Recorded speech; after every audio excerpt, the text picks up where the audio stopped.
Con el director de Nativa, Raúl Tola, que está en París y que estuvo durante el acto. Buenos días, Raúl, ¿cómo estás?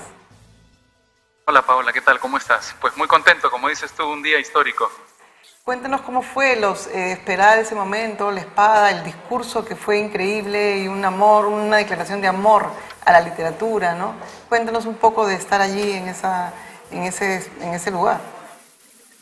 Lo primero que hay que decir es que es muy emocionante estar en el hemiciclo del salón, del gran salón de la Academia Francesa, por donde ha pasado buena parte de la inteligencia más refinada de la historia de la humanidad.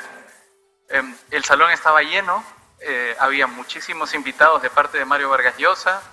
Para contar algunos, estaban Fernando Iwasaki, escritor peruano que vive en Sevilla, Javier Cercas, escritor español muy exitoso, estaba Pedro Cateriano, estaba Enrique Gersi, y también estaba entre todos los invitados el rey emérito Juan Carlos, junto con la infanta.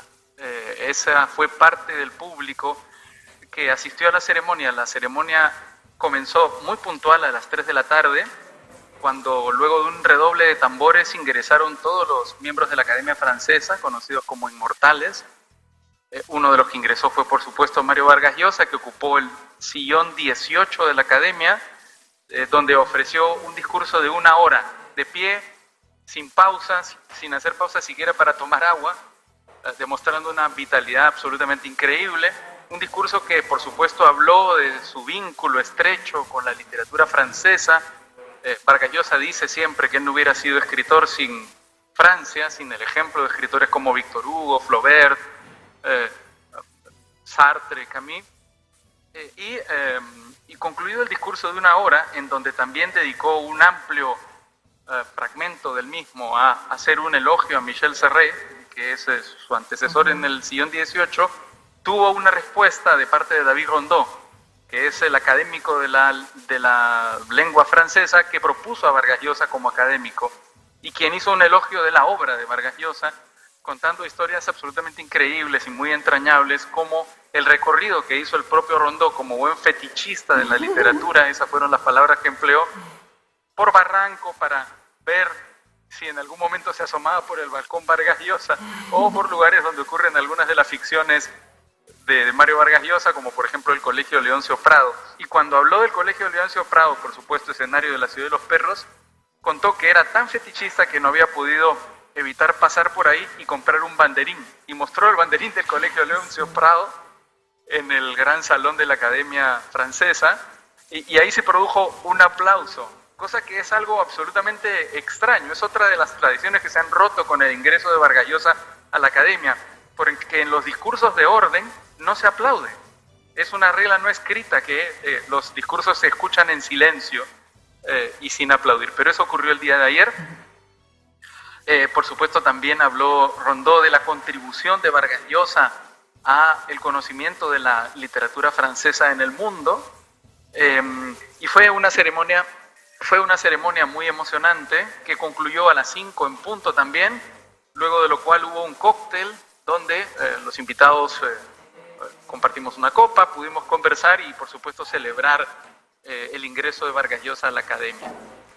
Una de las cosas, digamos, que se resalta mucho en el evento de ayer es que es el aporte, ¿no? Es una persona, un escritor que no escribe en el idioma francés, pero que ha sido un gran divulgador del idioma francés, de los novelistas en Francia, y que ha hecho, digamos, como lo que se hace cuando alguien, digamos, migra a otro lugar y enriquece esa cultura, ¿no? Eso lo había dicho Hélène de Carrère, que para ella ese era uno de los grandes aportes y las grandes razones por las cuales él ahorita forma parte de la Academia Francesa. Sí, ¿no? Exactamente, eso lo dijo Hélène de Carrère en la entrevista que ofreció para el diario El País. Hélène de Carrère, la secretaria permanente de la Academia, que realmente luce una forma extraordinaria con 93 años, parece una joven, lo digo con franqueza, habiendo estado cerca de ella. Y es la cabeza de una familia intelectual muy importante de Francia. Su hijo es Emmanuel Carrère, claro, un gran escritor francés, ¿no? Un crack. Pero lo que dices es verdad, Pau, porque efectivamente muchos lectores hispanoamericanos han conocido la literatura francesa, se han animado a leer a los autores de cabecera de Vargas Llosa porque Vargas Llosa los ha promovido. Entonces es indudable su aporte a la difusión de la cultura francesa en el mundo hispanoamericano. Y digamos, una de las partes del discurso que yo no lo entendí en francés, porque digamos, mi francés es muy, muy rudimentario, pero es como esta declaración de amor a la literatura, que sin eso no tendríamos un mundo, digamos, un mundo mejor, todavía comparándolo con el mundo caótico que estamos viviendo en estos momentos, donde no hay orden, no hay razón, no hay amor por nada, y la literatura es ese espacio que te provee de ese espacio que uno necesita, ¿no? Y eso también es un gran mensaje en un momento tan difícil como el que vivimos en varios lugares, ¿no? Ese fue justamente el desenlace del discurso de Mario Vargas Llosa, uno de los momentos más comentados, cuando dijo que efectivamente que sin literatura no habría belleza, no habría amor, no habría paz, el mundo sería imperfecto y no encontraríamos esa perfección que nos dan los libros, ¿no? Es algo que tengo que suscribir, por cierto, y que, como repito, creo que fue uno de los momentos más emocionantes y más celebrados del discurso de Vargas Llosa, que despertó una ovación bastante prolongada, por cierto. Natí estuvo en un momento en el cual es el único medio peruano que estuvo allí, eso es verdad, ¿no es cierto? ¿O hubo otros Sí, me colegas? parece que sí. ¿Qué significa para explicarles a las personas esta ceremonia de la espada, que tenga este traje verde olivo, que todos los académicos estén, digamos, siguiendo como una suerte de protocolo muy estricto, ¿no? Que obviamente los peruanos siempre rompemos, pero ¿qué significa todos esos símbolos que han vivido, que ustedes han sido testigos el día de ayer? Lo que pasa es que la Academia Francesa es una de las instituciones más antiguas y más tradicionales del mundo. Tiene un protocolo muy estricto que se cumple escrupulosamente prácticamente desde el día de su fundación, y que ayer también se cumplió de manera prácticamente estricta, salvo por esa salva de aplausos, ¿no? que rompió el discurso de David Rondó. Y yo creo que por eso es muy importante tomar conciencia de la dimensión de la hazaña que ha hecho Mario Vargas Llosa, ¿no? Yo creo que es una hazaña incluso más excepcional que la obtención del Nobel. El Nobel lo entregan una vez al año, todos los años. Es la primera vez en la historia que alguien que no escribe en francés ingresa a la Academia Francesa, que es más antigua que la entrega del Nobel. Así que yo creo que eso debería permitirnos comprender el hecho absolutamente extraordinario que hemos podido atestiguar el día de ayer. Claro, lo que pasa es que Mario Vargas Llosa nos ha acostumbrado a normalizar sus premios, ¿no? O sea, tiene el premio Cervantes, tiene el premio Nobel, ahora entró en la Academia de la Lengua Francesa, está en la Academia Española, y como que ya todo creemos que todo es posible con Mario Vargas Llosa. Es increíble, pero contar, o sea, digamos, narrar su biografía es eso, son logros y logros. Pero yo te digo una cosa, yo estaba ayer en el gran salón de la Academia Francesa y pensaba justamente eso, ¿no? ¿Cómo es posible que, digamos, proveniendo del remoto Perú, un grupo de peruanos con Mario Vargas Llosa a la cabeza, estemos en este lugar sagrado, digamos, de la cultura, de la literatura, de la lengua, codeándonos, o sea, digamos, estando rodeados por estas inteligencias, por estas personalidades absolutamente remotas, lejanas, que siempre parecen inalcanzables? Pues la respuesta es Vargas Llosa, justamente, ¿no? Claro, es él que, gracias a la literatura, a inventar historias, a nutrirse de todos los grandes, digamos, como Gustave Flaubert y Victor Hugo, que digamos son sus referentes en Francia, pero hay muchos más, ha hecho posible este momento. Para cerrar, Raúl, me gustaría que nos digas cómo harías que los jóvenes, nuestros jóvenes, se introduzcan al mundo literario de Vargas Llosa. ¿Con qué 3 novelas o con qué textos podrían ellos introducirse a entrar a este mundo tan increíble que es el que ha creado Mario Vargas Llosa con sus libros?